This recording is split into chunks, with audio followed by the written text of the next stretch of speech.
মাঝাবে তো এক মাঝে এক একটা কেউ ফরজ কোরবানি স্বামী মাঝে সুন্নত করে দিল, তাই এটার ফেচালা কি? স্বামী মাঝে কোরবানি সুন্নত, আমাদের মাঝে তো ওয়াজিব, তাই এটার ফেচালা কি? আচ্ছা ঠিক আছে, এটা নিয়ে করো। এগুলি তো এক এক ইমামের এক এক পিয়া। ইমাম মুসলিম, ইমাম বুখারী রাহমাতুল্লাহ হাদিস মুসলিম গ্রহণ করেন না, একজনে সহিহ বলছে, মওযু করে বাদী করে দিচ্ছে, তো এটার ফেচালা কি? তো উসুলি তো বোঝে না। আর তারপর যদি বলা হয় ইস্তেদের দরজা কেমন পর্যন্ত খোলা থাকবে, এই দরজা বন্ধ হয়ে গেছে, নবুয়ত রাসূলত বন্ধ হয়ে গেছে, ইস্তেদ তো বন্ধ হয় না। এক এক মাযহাব একটা ফরজ, একটা ওয়াজিব, একটা নফল, এক এক মাযহাব এক এক রকম। শাফিঈ মাযহাবে রক্ত গড়ায় পড়লে ওযু নষ্ট হয় না, হানাফি মাযহাবে রক্ত গড়ায় পড়লে ওযু নষ্ট হয়, তাই এটা ফেচালা দেখি। হ্যাঁ, কিন্তু অনেক মাসালা আছে।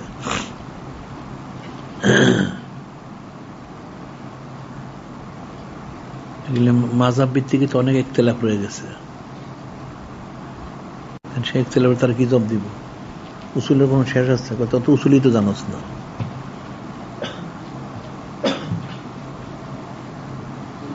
হ্যাঁ হ্যাঁ, কাজ শুরু করো, কোনো কাজ শুরু করার অসুবিধা নাই, উসুলের তো কোনো শেষ নাই।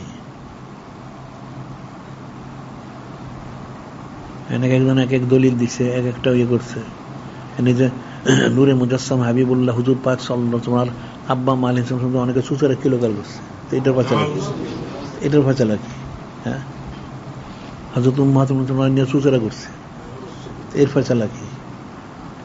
ইমাম মুজতাহিদ তো করছে। নিজের বুখারী শরীফে আছে না যে হযরত উম্মাহাতুল মুসলিমিনরা দুই দলে বিভক্ত ছিলেন, এটার ফেচালা কি? এটা কি জবাব দিব? এটা জবাব দেয় তাহলে জিজ্ঞাসা কর তাদেরকে, এরকম তো অনেক রয়ে গেছে।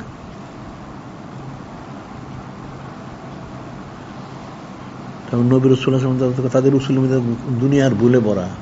নবী রাসূলুল্লাহ ভুল করছেন, ইস্তেদে ভুল হয়েছে, এমনকি নূরে মুজাসসাম হাবিবুল্লাহ হুজুর পাক সাল্লাল্লাহু আলাইহি ওয়াসাল্লাম শানে কথা বলেছে, নাউযুবিল্লাহ।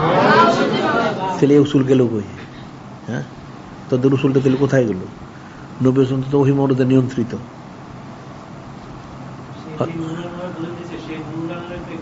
ওই তো এদের দলিল বাতিল। আল্লাহ পাক বললেন হযরত ইয়া নিসান লাস্তুন্না কাযমিনা নিস, ওনারা কারো মতো না। আর এরা সারাদিন তুলনা দেয়, নাউযুবিল্লাহ। সতীনে চুলাচুলি করছেন, চুলাচুলি করছেন, নাউযুবিল্লাহ। এদের রাসূল গ্রহণযোগ্য করছে না, এদের রাসূল ভুল আছে, দুনিয়ার গলত।